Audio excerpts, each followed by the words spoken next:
સંદેશ ન્યૂઝમાં આપનું સ્વાગત છે। પાદરા તાલુકાના ભોજ ગામમાં ચૂંટણીનો જોરદાર માહોલ, કોંગ્રેસ ઉમેદવારોનો ડોર ટુ ડોર પ્રચાર અને એકતાની ભવ્ય રેલી। પાદરા તાલુકાના ભોજ ગામમાં હાલમાં ચૂંટણીનો માહોલ જોરશોરથી જામ્યો છે। આવનારી જિલ્લા પંચાયત અને તાલુકા પંચાયતની ચૂંટણીને ધ્યાનમાં રાખીને તમામ રાજકીય પાર્ટીઓએ પોતાના પ્રચાર અભિયાનને તેજ બનાવી દીધું છે। आज संदर्भમાં ભોજ ગામની જનતાને જણાવતા આનંદ થાય છે કે આવતીકાલે તારીખ 22 એપ્રિલ 2026ના રોજ સાંજે 5 વાગે જિલ્લા પંચાયતના કોંગ્રેસ ઉમેદવાર શ્રીમતી પારુલબેન અર્જુનસિંહ પડિયાર તથા તાલુકા પંચાયતના ઉમેદવાર સલીમભાઈ કાસમભાઈ દીવાન ભોજ ગામમાં ડોર ટુ ડોર મુલાકાત માટે આવવાના છે। આ મુલાકાત દરમિયાન તેઓ ગામના દરેક વિસ્તારમાં જઈને મતદારો સાથે સીધી મુલાકાત કરશે અને વિકાસના પોતાના વિઝન તથા યોજનાઓ અંગે ચર્ચા કરશે। સ્થાનિક મુદ્દાઓને સાંભળીને તેના ઉકેલ લાવવાનો વિશ્વાસ પણ વ્યક્ત કરશે। આ મહત્વપૂર્ણ પ્રસંગે તમામ કોંગ્રેસ કાર્યકર્તાઓ અને સમર્થકોને અપીલ કરવામાં આવી છે કે તેઓ મોટી સંખ્યામાં ઉપસ્થિત રહી કાર્યક્રમને સફળ બનાવે। કાર્યક્રમનું સ્થળ ભોજ ગામ ગ્રામ પંચાયતની સામે નક્કી કરવામાં આવ્યું છે। તે ઉપરાંત આજરોજ બપોરે 3:30 વાગે અર્જુનસિંહજી ભોજ ગામમાં આગમન કરશે। આ સ્વાગત કાર્યક્રમને લઈને ગામમાં ઉત્સાહનો માહોલ જોવા મળી રહ્યો છે અને મોટી સંખ્યામાં લોકો જોડાશે તેવી અપેક્ષા વ્યક્ત કરવામાં આવી રહી છે। વિશેષ નોંધનીય બાબત એ છે કે નજીકના વડુ ગામની હિન્દુ અને મુસ્લિમ ભાઈઓએ એકતાને ભાઈચારાનો અનોખો સંદેશ આપતા ભોજ ગામમાં ભવ્ય રેલીનું આયોજન કર્યું હતું। આ રેલીમાં બંને સમાજના લોકો મોટી સંખ્યામાં જોડાયા હતા અને લોકશાહીના પર્વની ઉજવણી, સામાજિક સૌહાર્દનો સંદેશ આપ્યો હતો। ઢોલ નગારા, દેશભક્તિના નારા અને ઉત્સાહભેર વાતાવરણ વચ્ચે આ રેલી ગામના મુખ્ય માર્ગો પરથી પસાર થઈ હતી, જેમાં યુવાનો, વડીલો અને મહિલાઓએ પણ ઉત્સાહપૂર્વક ભાગ લીધો હતો। આ સમગ્ર કાર્યક્રમને કારણે ભોજ ગામમાં ચૂંટણીનો માહોલ વધુ ગરમાયો છે અને દરેક ખૂણે રાજકીય ચર્ચાઓએ જોર પકડી રહી છે। આવનારા દિવસોમાં આવા જ વિવિધ કાર્યક્રમો દ્વારા પ્રચાર વધુ તેજ બનશે અને તમામ રાજકીય પાર્ટીઓ મતદારોને પોતાના પક્ષમાં કરવા માટે સક્રિય પ્રયાસો કરશે। આજની ચૂંટણી અંતર્ગત આજ રોજ આપ સૌની વચ્ચે અહીંયા ભોજ ગામે કોંગ્રેસ પક્ષે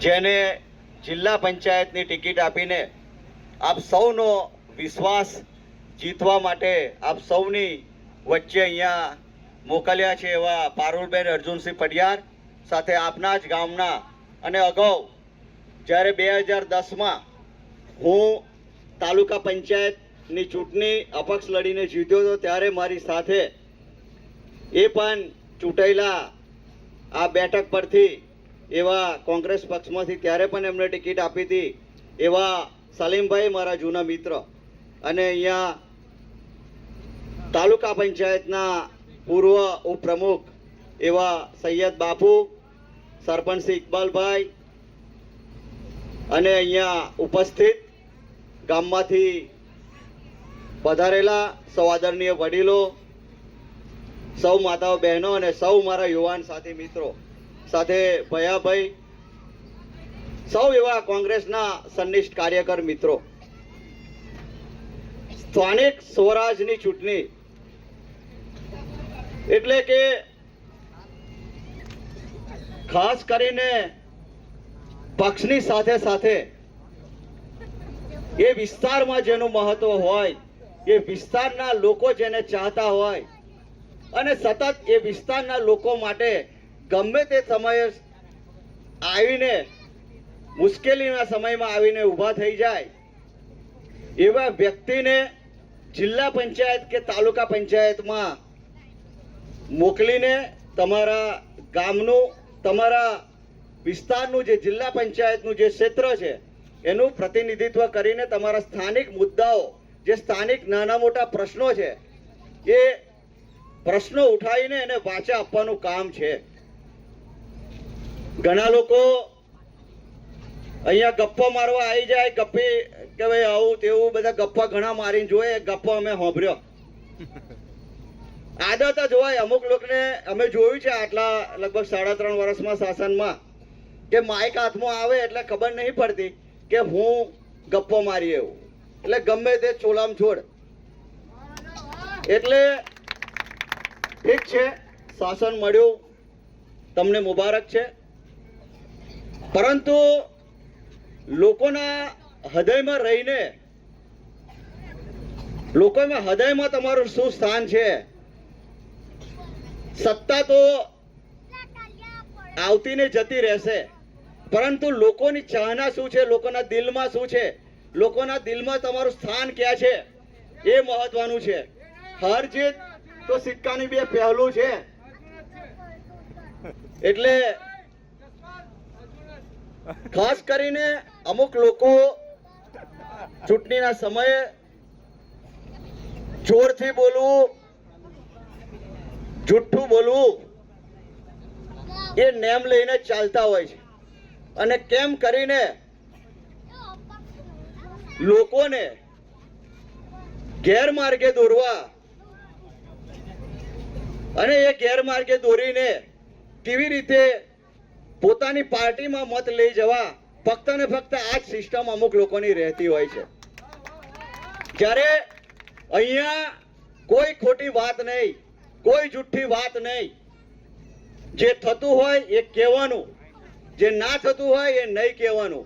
આ સિસ્ટમ અર્જુનસિંહ પડિયારની રહી છે, આ સિસ્ટમ અમારી રહી છે.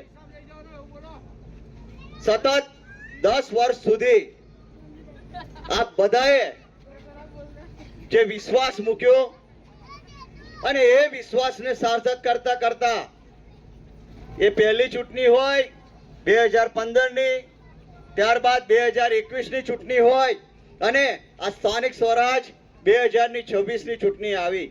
10 વર્ષ આપ બધાએ વિશ્વાસ મૂક્યો અને એ વિશ્વાસને સાર્થક કરીને આ વિસ્તારમાં 11 કરોડ ઉપરાંતના વડુ જિલ્લા પંચાયત મત વિસ્તારમાં કામો લાવનારી અર્જુનસિંહ પડિયાર છે. અમુક લોકો પોતાના ઘેરથી જો પેલી જમીન લખેલી હોય ને એવું કે અમે આવા કોમ કરીશું, આમ કરીશું. તો તમે ઘેરથી લાયા હતા ભાઈ? જમીન લખેલી હતી, જમીન વેચીને આલ્યું?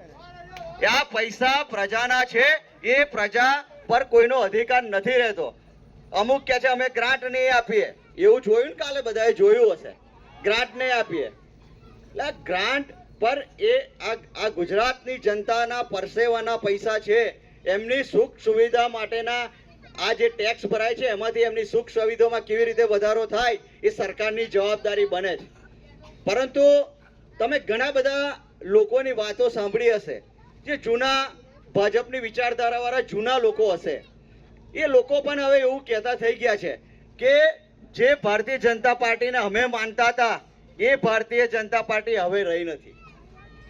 એમના જે શબ્દો હતા એ તો બહુ ડેન્જર શબ્દો હતા કે હવે આવા લોકોની આ પાર્ટી થઈ ગઈ છે. જય હિન્દુસ્તાન. ભોજ ગામના દરેક હિન્દુ અને મુસ્લિમ ભાઈઓ અહીંયા પધારેલા છે. આજે આપણે અહીંયા મંચ પર ભેગા થયા છે.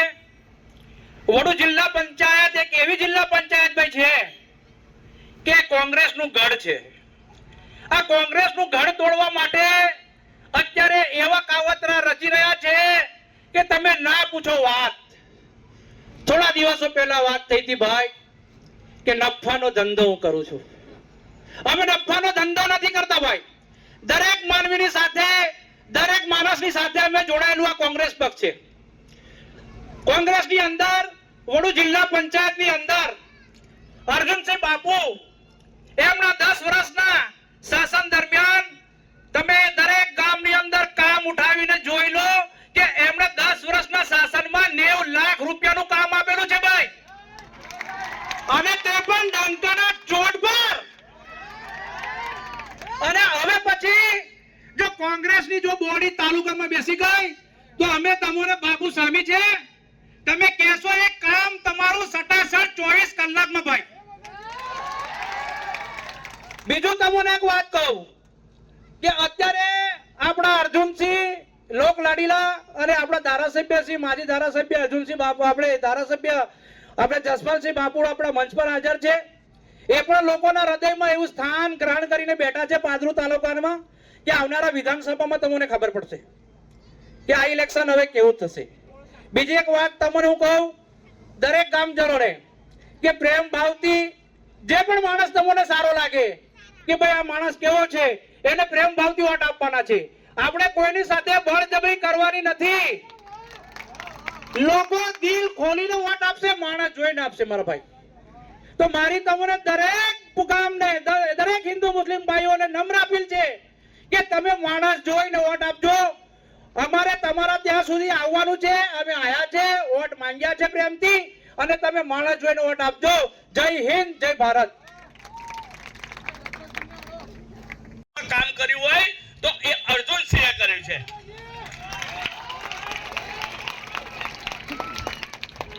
મેં કોઈ એક સમાજ કે બીજા સમાજને અથાડવાની વાત આ અર્જુનસિંહે કોઈ દિવસ કરી નથી.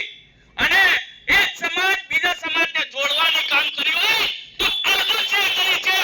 એટલા વોટમાં પાયા. અને ભાઈ તમે એવું કહેતા હોય કે આ અમે ગ્રાન્ટ નહીં આપીએ તો આ તમારા બાપના પૈસા નથી. આ અમારા ટેક્સના પૈસામાંથી તમે ગ્રાન્ટ આપો છો. અને હું એવા વ્યક્તિ માટે વોટ માંગવા આવ્યો છું કે જે હર ઘડી તમારા સાચા હકના પૈસા અપાવે છે. એવા વ્યક્તિ માટે વોટ માંગવા આવ્યો છું. અને મારે તો એવું જ કેવું છે, હું કોંગ્રેસ ભાજપમાં કે કોઈ સલીમભાઈ કે મદારભાઈમાં પડવા નથી માંગતો, પણ આ સમાજમાં એકબીજાને સમાજમાં ઘર્ષણ કરે એવા વ્યક્તિને ચેતન્યસિંહ ઝાલાને જોઈને વોટ ન આપતા. તમારા અમે 25 વર્ષ રાજકારણમાં છે અને 25 વર્ષથી મને હિન્દુ સમાજ તૂટે આવે છે. અને એવા વ્યક્તિને વોટ આપો કે તમારા એક સમાજને બીજા સમાજના દિલની વાત કરી શકાય. અને મારે વાત એ કેવી છે કે અમે તો એ મુસ્લિમ છે, એ હિન્દુ છે કે કभी मंदिर पे जा बैठा, कभी मस्जिद पे जा बैठा. हम तो ऐसे व्यक्ति हैं कि हर व्यक्ति के दिल में जा बैठा. ऐसी कांग्रेस के साथ है. बस વધારે ભાષણ નથી કરવું. સલીમભાઈને બહુમતીથી જીતાડો અને આપણા અર્જુનસિંહ બરાબર એમને આપણે બેન છે એમને જીતાડો. પ્રાર્થના સંદેશ ન્યૂઝની તમામ લેટેસ્ટ અપડેટ્સ માટે ચેનલને હમણાં જ લાઈક, શેર અને સબસ્ક્રાઇબ કરો.